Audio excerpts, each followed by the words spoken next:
So now it is over to Ram Chandra and we have a special guest here, Paritosh Sharan.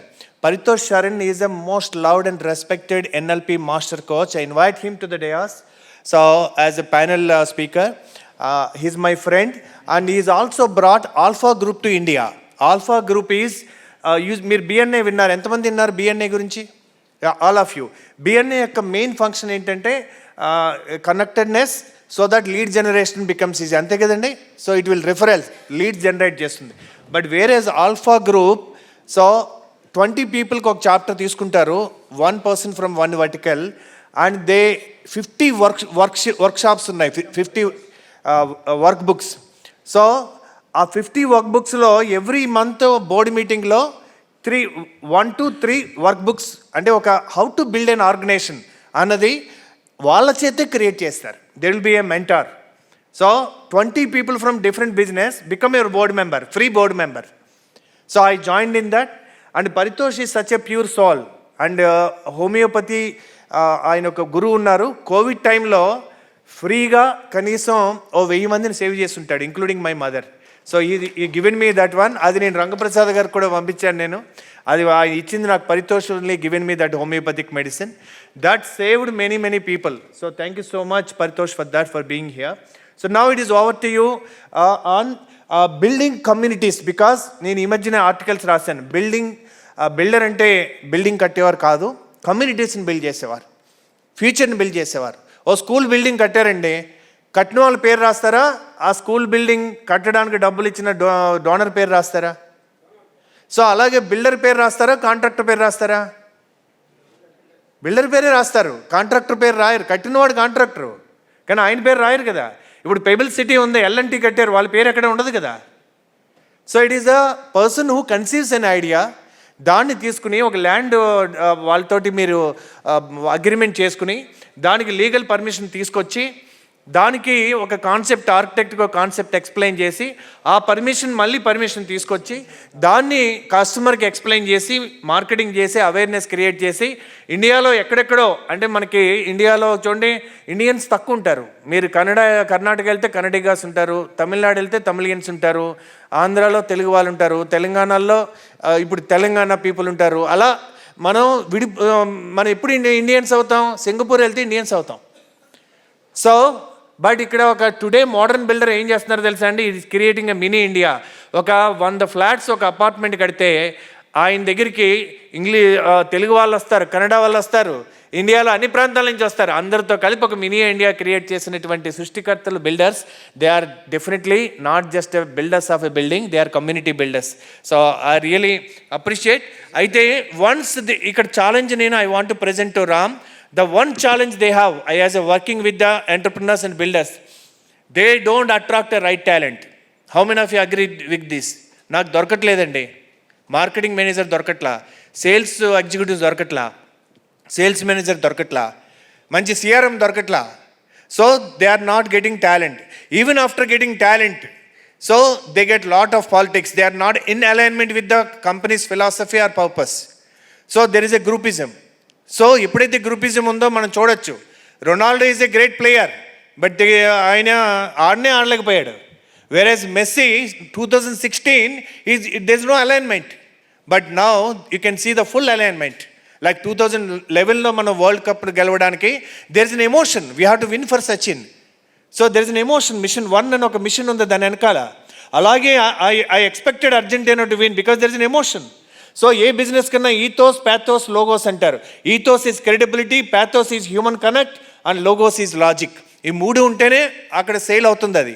So this challenge is there, and even after recruiting people, retaining the talent also is difficult. So ఈ ఛాలెంజెస్ని ఎలా overcome అవ్వాలి? Maybe a builder also joins there and ask questions, or this particular one I want each one of you to participate and ask your question, because here doctorates ఉన్నారు. He is pursuing doctorate, but more than డాక్టరేట్ని తయారు చేసిన doctorate రామచంద్రగం. వేరేస్ doctor Anand ఉన్నాడు. అలాగే Bharat is a CEO of a software company, 2 companies ఉన్నాయి, more than 100 people are working with him. Paritosh Sharan is a man who coaches the leaders, even politicians, ministers, so entrepreneurs, and he is brought Alpha Group to India. So he himself is an entrepreneur now. So you have to ask question and find solution for this. It's over to you, Ram, now. ఓనర్షిప్తో ఆర్గనైజేషన్కు తగులుకునే వాళ్ళు ఎవరన్నా దొరుకుతారేమని ఎప్పుడు wait చేస్తుంటాం, అవునండి? ఎప్పుడైనా సరే మీకు దొరికే leadership team అంటే ఎవరినైతే మనం నమ్మి మన ఆర్గనైజేషన్ డెవలప్మెంట్ వాళ్ళ చేతుల్లో పెట్టాలని అనుకుంటామో వీళ్ళందరూ మీకు యాక్సిడెంటల్గా దొరికిన వాళ్ళ, జాబ్ లేక దొరికితే మీ దగ్గర ఉండి పనిచేసే వాళ్ళ కాంపిటెన్సీస్ని మీరు మెజర్ చేసి మీకు ఎవరు కావాలనో వాళ్ళను మీరు ఎన్నుకున్న వాళ్ళ అని ప్రశ్నిస్తే మీకు ఏం ఆన్సర్ దొరుకుతుందో చూడండి. ఈ ఆర్గనైజేషన్కి ఓనర్షిప్ తీసుకుని డెసిషన్స్ తీసుకోగలిగిన లీడర్స్ కావాలా, లేదా ఎవరైనా సరే జాబ్ అవసరం ఉన్నవాడు కొంతకాలం మన దగ్గర పనిచేస్తే చాలని మీరు అనుకుంటున్నారా? ఈ ప్రశ్న వేసుకున్నప్పుడు ప్రపంచం మొత్తం మీద ఏదైనా ఆర్గనైజేషన్స్లో కరువు ఉందంటే ఆ కరువు లీడర్షిప్ కరువే. చాలామంది చాలా ఆర్గనైజేషన్లు ద స్కేర్సిటీ ఆఫ్ లీడర్షిప్ అనే జబ్బుతో బాధపడుతున్నారు. ఏంటంటే లీడర్స్ ఉంటే వాళ్ళు సస్టైనబుల్ లీడర్సేనా అంటే మీ ఆర్గనైజేషన్కి ఏమైనా టాలెంట్ను డెవలప్ చేసే ఒక మెథడ్ సిస్టమ్ ఉందా? మీరు ఎలా డెవలప్ చేస్తారు? 5 ఏళ్ల కిందట ఇన్ని ఫ్లాట్స్ అమ్మి ఉంటే, ఇంత బిజినెస్ చేసి ఉంటే 5 ఏళ్ల తర్వాత అంతకంటే ఎక్కువ బిజినెస్ చేస్తాడన్న గ్యారంటీ మీరు ఇవ్వడం కోసం ఏ టాలెంట్స్ని డెవలప్ చేశారు? ఏ స్కిల్స్ని ఇంప్రూవ్ చేశారు? ఎలా ఇంప్రూవ్ చేస్తున్నారు? ఎంత కాలానికి మీరు ఇంప్రూవ్ చేస్తున్నారు? మీ బిజినెస్ పెరగాలంటే మీ సేల్స్ టీం ఎంత ఉంది? నెక్స్ట్ ఇయర్ ఎంత ఉండాలి? ఎంత ఉంటే ఎంత బిజినెస్ వస్తుంది? మరి అంతమంది ఉండాలంటే మీ దగ్గరికి జాబ్ కోసం వచ్చిన వాళ్ళకి మీరు ఇస్తారా, లేదా మీరే ఒక సిస్టమ్ను డెవలప్ చేసి రిక్రూట్ చేసుకుని వాళ్ళకి ట్రైనింగ్ ఇచ్చి వాళ్ళని డెవలప్ చేసి వాళ్ళకు డెసిషన్ మేకింగ్ అథారిటీ ఇచ్చి లీడర్స్ స్థాయి దాకా తీసుకెళ్లే సిస్టమ్ మీ దగ్గర ఏమైనా ఉందా అని ఆలోచిస్తే, are you really working by design or default? Now you have to answer. If it is a default, your business is also default. It is accidental. But accidents ఎప్పుడు జరగవు, రోజు జరగవు. మీకు బాగా బిజినెస్ జరిగిందంటే మీ స్ట్రాటజీ వర్క్ చేయలేదు, అది యాక్సిడెంటల్గా జరిగింది. స్ట్రాటజీ ఉంటే బిజినెస్ జరగకముందు నుంచే స్టార్ట్ అవుతుంది. అట్లాంటి స్ట్రాటజీ మనం ఏమైనా డెవలప్ చేసుకున్నామా అని ఇట్లాంటి ప్లాట్ఫామ్స్ మీద మనకు వచ్చినప్పుడు మనం ఆలోచించాల్సింది ఏంటంటే, ప్రతి ఒక్కరూ they all wanted to scale up their business, correct? When you want to scale up, what is that method that you follow అని మిమ్మల్ని సింగిల్ సెంటెన్స్లో అడిగితే, do you have answer? If you have answer, you have a strategy. So ఆర్గనైజేషన్లో లీడర్షిప్ను develop చేయడం, వాళ్ళని sustain చేయడం, బాగా మంచి లీడర్స్ అయితే అంటే మీ బిజినెస్కి మూల స్తంభాలుగా నిలబడి మీకు మంచి బిజినెస్ తీసుకొచ్చే లీడర్స్ ఉంటే వాళ్ళని మీ ఆర్గనైజేషన్లో చాలా కాలం పాటు పనిచేయడానికి మీ దగ్గర ఉన్న స్ట్రాటజీలు ఏంటి? దీన్ని టాలెంట్ రిటెన్షన్ అంటాం. వాళ్ళని రిటైన్ చేయకపోతే వాడు ఇంకో బిజినెస్ కొంచెం ఎక్కువ కమిషన్ లేకపోతే ఎక్కువ శాలరీని వస్తే అక్కడికి వెళ్ళిపోతాడు. అక్కడికి వెళ్ళిపోకుండా ఉండడానికి మీ ఆర్గనైజేషన్ కల్చర్ ఏంటి? What culture you have built? ఇవన్నీ చాలా ప్రధానమైన విషయాలు మనం పట్టించుకోలేదు. కానీ మిగతా స్పీకర్లు వాళ్ళ అభిప్రాయం టాలెంట్ డెవలప్మెంట్ గురించి, లీడర్షిప్ డెవలప్మెంట్ గురించి, ఆ టాలెంట్ను రీటైన్ చేయడం గురించి వాళ్ళు ఏం చెప్తారో వాళ్ళ మాటల్లోనే విందాం. So I will pass on this to Dr. Anand. Generally, what is the method in the organizations to recruit leaders or develop leaders and retain them? Yes. So I want Anand ఒకటి real estate పర్స్పెక్టివ్లో చూసి చెప్పాలని కోరుతున్నాను నేను. లేదా ఆయన pharma దాంట్లో ఉన్నారు ప్రస్తుతం, బట్ ఈ also is a consultant to many companies. ఎవరైనా రియల్ ఎస్టేట్ ఛాలెంజ్ గురించి అడిగితే దానికి రిలేటెడ్గా మనకు చెప్పాలని మనకు అది కోరుకుంటున్నాను. తప్పకుండా. I'll try connecting. So thank you, sir. That's as you rightly said, most of the times we work not by design. Okay. Now in the organization lo em jarugutundante, whenever people come, we don't get a finished product. And literally speaking ఏంటంటే, మనకి గత 10 సంవత్సరాల కన్నా ఇప్పుడున్న material ఏదైతే products people మన కంపెనీస్కి వస్తున్నారో, very poor quality. Maybe I do not know it's because of education system or covid whatever it is చాలా పువర్గా ఉంటుంది. అయితే what we do in the organizations, ఇప్పుడు నాకు రెడీమేడ్ ప్రోడక్ట్ కావాలంటే బయట దొరకదు మనకి. సో అందుకే we develop people in the organisations. Sir దొరికినా కాస్ట్లీ, కరెక్ట్. దొరికినా it's almost 3 times 4 times we have to spend. So అందుకే we have developed a system where we use usually this is a method that we use in organisations and most of the organisations we use the same system. First one is, the term, what I would call it as, it is a race. It's a race that we use. What R stands for in the race is that, first reviewing organizational strategies. Now what we do, ఎప్పుడో కొన్ని సంవత్సరాలు company స్థాపించినప్పుడు మాత్రం మనం strategies పెట్టుకొని ఉంటాం, కానీ we don't update our strategies to the market trends. So that is the reason as a consultant కానీ ఎక్కడైనా సరే at least once in 2 years 3 years కానీ we need to review our strategies that we have put up for our companies. Like I think somebody was sharing how values have been developed. If I use the same values what I have 10 years ago, it may not work today because the generation is changing, trend is changing. That's why R is that reviewing strategies. Now second one is assessing the competencies that are required. మీ కంపెనీకి ఏం కావాలా, మీ దగ్గర ఉన్న జనాల competencies ఏమున్నాయి ఇప్పుడు, how is that you assess and find out the gap between these two. Now చాలామంది ఏం చేస్తామంటే మన దగ్గర ఉన్న వాళ్ళనే, I think there is one story that I would like to just say in a few words. ఒక ఇద్దరిని recruit చేసిన తర్వాత ఒక అతను ఏం చేశాడంటే వాళ్ళిద్దరికి గొడ్డలు ఇచ్చి రోజు చెట్లు నరుక్కొని రమ్మని చెప్పాడు. ఒక అతను ఏం చేశాడంటే రోజు ఆయనకున్న 8 hours ఆల్మోస్ట్ 2 hours ఒక అతను పొద్దున్నే లేచి 8 hours ఓన్లీ చెట్లు నరుకుతూ ఉన్నాడు, ఇంకొక అతను 6 hours నరుకుతూ ఉన్నాడు. కానీ 6 hours నరుకుతున్న వ్యక్తి 8 hours నరుకుతున్న వ్యక్తి కన్నా కానీ ఎక్కువ నరికాడు. అది ఏంటని తర్వాత ప్రాసెస్ రివ్యూ చేసి అసెస్మెంట్ చేసిన తర్వాత అర్థమైందంటే ఈ 2 hours అతను ఎక్కడ స్పెండ్ చేస్తున్నాడంటే అతనుకున్న గొడ్డల్ని షార్ప్ చేసుకుంటూ ఉన్నాడు, వేరస్ ఇంకొక అతను బ్లైండ్గా వెళ్ళి నరుకుతూనే ఉన్నాడు. అయితే this is what assessment is that. If you are able to identify ఎవరెవరిని ఎక్కడెక్కడ షార్ప్ చేయాలి అన్నది ఐడెంటిఫై చేయగలిగితే I'm sure, I don't think every business leader will do it. అందుకే బిజినెస్ లీడర్స్ అందరూ కూడా కన్సల్టెంట్కి ఇవ్వడమో ఎక్స్టర్నల్గా అవుట్సోర్స్ చేయడమో జరుగుతూ ఉంటుంది. So that's one concept. అందుకే అసెస్ చేయడం very important. That's a A. Now third one is that it's a C. Now when I'm speaking about the C, you need to create a suitable competencies to be developed. అరే ఇతనికి పని చేయట్లేదు, చాలామంది తెలుసా ఒక్కసారి పని చేస్తాడు, రెండోసారి పని చేయకపోతే వీడు వేస్ట్ అంటాం. But can we understand the situation and create an environment, a culture in the organization. అంటే ఎలా ఉంటే ఎన్విరాన్మెంట్ కంపెనీలో ఎలా ఉంటే పనిచేస్తారు అన్నటువంటి ఆర్గనైజేషనల్ కల్చర్ క్రియేట్ చేయాలి. And the last one is empowerment. వానికి అన్నీ చేస్తాము, అన్నీ ఇస్తాము, కానీ పవర్ అంతా మన చేతిలో ఉంటాం, వాడు ఏమి డిసిషన్స్ కూడా తీసుకోలేడు. Then how will the people develop? Now this is a 4-step model that we use in terms of developing the talent pool. Wonderful. అసలు ఇవి చాలా అనుభవంతో స్ట్రాటజీస్ అన్నీ ఒక చోటుకి చేర్చి మీకు చెప్పిన విషయాల్ని మీరు ఆ పదాలు రాసుకున్న దాని మీద మీరు రీసెర్చ్ చేస్తే చాలా ఇంప్రూవ్ చేయొచ్చు ఆర్గనైజేషన్. అయితే we have a very learned person with us. I just want Paritosh ask only one question. Can you tell me one thing which empowers the leaders? What empowers the leaders even if they have leaders? Sometimes they will have a complaint that they are not taking ownership, they are not empowered, though we are saying that you are empowered. But what really empowers a leader?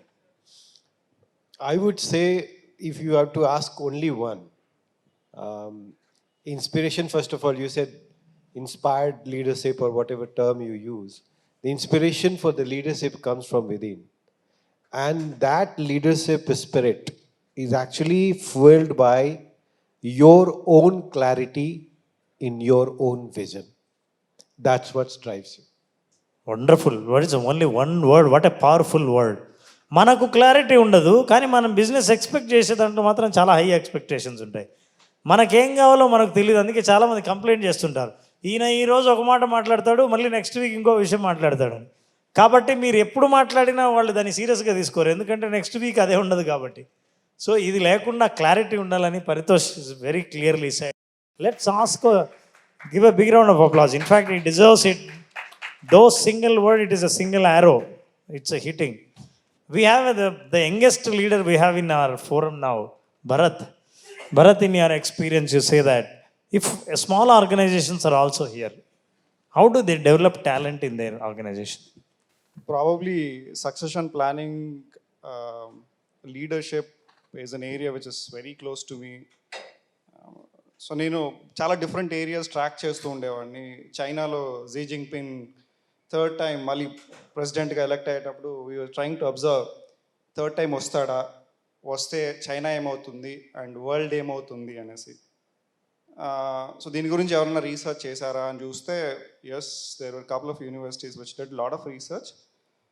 ఒక 350 different dynasties. So great wall of China which is built by Qin dynasty. So the king is known for building the Great Wall of China. But the way that they have collapsed, because there was no succession planning, the way that they have collapsed was, nobody knew why they collapsed. And there was chala dynasties collapse avdaniki oka pedda reason was they were very uncomfortable letting the other guy grow.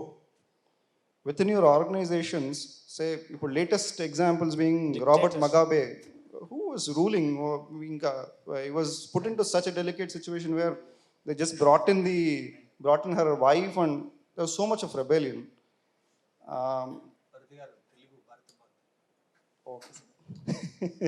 నేను వాడింది వాళ్ళ పేరు తెలుగులో కూడా Robert మగాబేనే.